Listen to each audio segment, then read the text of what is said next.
Tiger Gold is a new name in Colombia's Mid-Cauca Belt, but one with big potential. The company has secured the exclusive option to acquire the Quinchía and Andes gold projects, home to more than 2 million ounces in current and historical resources. Operatorship is now fully in its hands. CEO Robert Vallis, whose contributions helped drive major deals at Barrick and Yamana, now leads Tiger as it updates its resources. Well, Robert, thanks very much indeed for coming in. Thank you for having me, Devin. So I suppose, let me start off by asking you, why Colombia's Mid-Cauca Belt? I mean, what about that area made you believe that projects there can be transformational? Location, location, location. You know, we hear this all the time in this industry, and it does carry merit. This is a very well geologically endowed location, evidenced by a number of large-scale, world-class deposits that have been discovered, developed, and in some cases operating.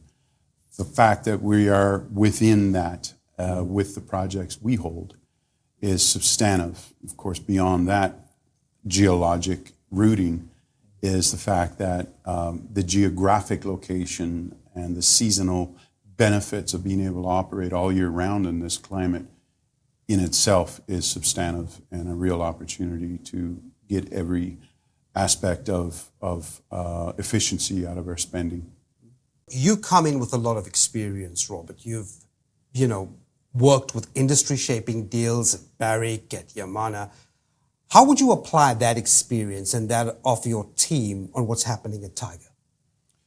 Well, number one, it's global, so it certainly gives you a solid perspective of the facets that any project has that are common, and certainly that combined with the expertise of those companies and the details that one becomes familiar with in terms of the interconnectivity of those facets and how they interact with each other is quite an important skill set and knowledge base to have. So bringing that from a large scale, for large scale producers into an emerging developing project like Quinchía, it certainly is enabling on many aspects and really allows us to identify more of the risks and opportunities much sooner. Yeah. Now, you've just made the first option payment and taken over as operator. So interesting development there. I'd like to know, what does Tiger actually control today and what opportunities does it open? Well, since we've made our first cash payment in June, early June, we have now obtained operatorship of the project, which is really enabling us to assume responsibility for the project, both from a liability perspective, but also from a care, maintenance, and operability cost perspective. So we've moved the project now since June out of care and maintenance, inclusive of the fantastic team that we have on the ground. And from that, we're focused on and continuing to ramp up the project based on our ability to continue doing that as operator. The final cash payments that are due towards the middle of next year will provide us with full ownership of the project from that point onwards. Yeah. Now, I want to talk about the Quinchía project. The ounces, we were talking off camera and you told me, look, there's a very different scope now compared to, a couple of months ago. Can you walk us through the resource deposits here? I mean, that's fascinating. Absolutely. We've just completed a preliminary economic assessment literally 10 days ago, and that really was done to create a foundational basis for us to proceed with this project, but also better understand our resources in these deposits and resource potential that is within immediate proximity to the existing deposits. So what we have is a underground resource that is Miraflores. It is fully permitted for construction and operation as a small-scale underground. That is the nucleus of what we focused on. Immediately adjacent to that is the Tesorito deposit. It's the near-surface open-pittable resource that constitutes the bulk of the ounces in the PEA, which also considers the Miraflores ounces. Yep. And from that, we have a deposit 2 kilometers away called Dos Quebradas.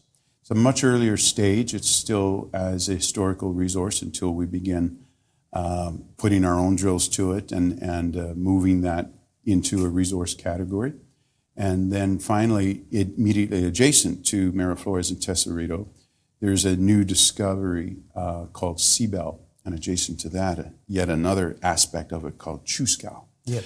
Those are not in resource categories yet, but there's very strong potential to do that. So what that indicates in total from where we are today, what we've acquiring and moving into, is a multi-deposit project of deposits that have close proximity and have been discovered in fairly rapid succession of each other. Mm. So it's certainly indicative of a very rich gold system that we're in. So those deposits are all open to depth and in many areas open on strike as well. So we will be focused on those aspects of growth with all of those deposits simultaneously. And one big positive is that this gold system finds itself in a location that pretty much is light to the eye, right? Because you don't very often find locations that actually suit your ambitions.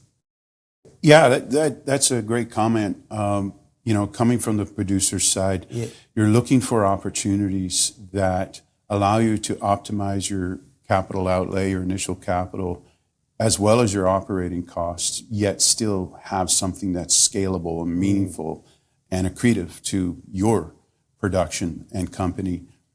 For any project, those are the elements you'd look for anyway, because it allows you to have optimal flexibility in how you design and scale a project for ultimate production.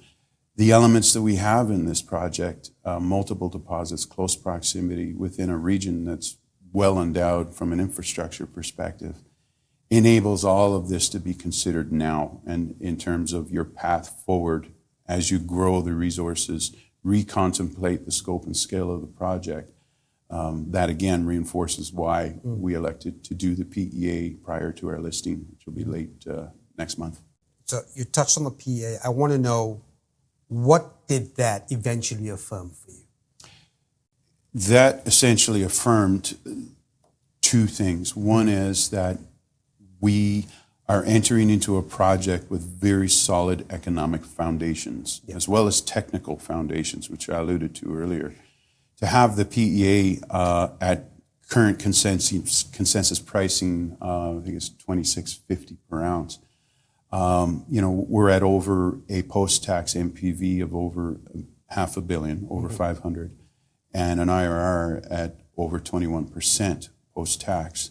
Of course, we also are able to demonstrate the leverage to the gold price by flexing that and demonstrating that at $3,700 per ounce, there's a significant improvement to the IRR and NPV. So we know what is there in situ that we're walking into is a substantive foundation to grow from. And along with that, as I alluded to earlier, having a better grasp on the risks and opportunities and a prescriptive approach to what our next steps are, allow us to focus our efforts that much more specifically on value generation rather than kind of stumbling through and hoping that we're adding value. We know where we have to drill, what things we have to advance to really improve and advance and de-risk the project towards a construction decision. Yep, certainly does add to the confidence. I want to wrap up, Robert, by asking you, look, building local trust, having community engagement,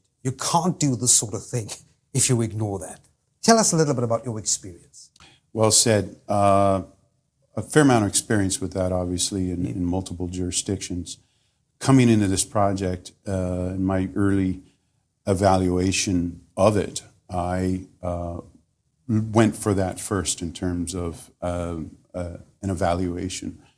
And I was very pleased to see that the previous owners and the work that's been done on this project in its regional location was exemplary, not only from a benchmarking perspective globally, but they've won awards in Colombia for their community engagement, social engagement activities. So what we're walking into is something that's, again, a solid foundation from ESG perspective, particularly on the social and community engagement.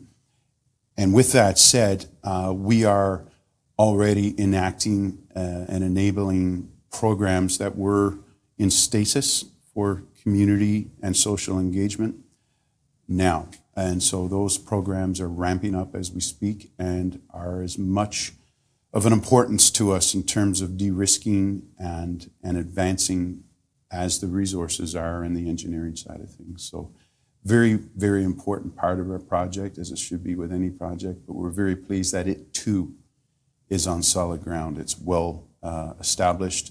We have a lot of support for the project, but we also have a lot of work to do to continue to ensure we have those relationships intact as things change, as the project grows and morphs into something that may look very different from what it started out with when the permitting from Miraflores was issued. Well, look, it sounds compelling indeed. Well, thanks very much indeed, Robert Vallis, the CEO of Tiger Gold. It's a pleasure speaking to you.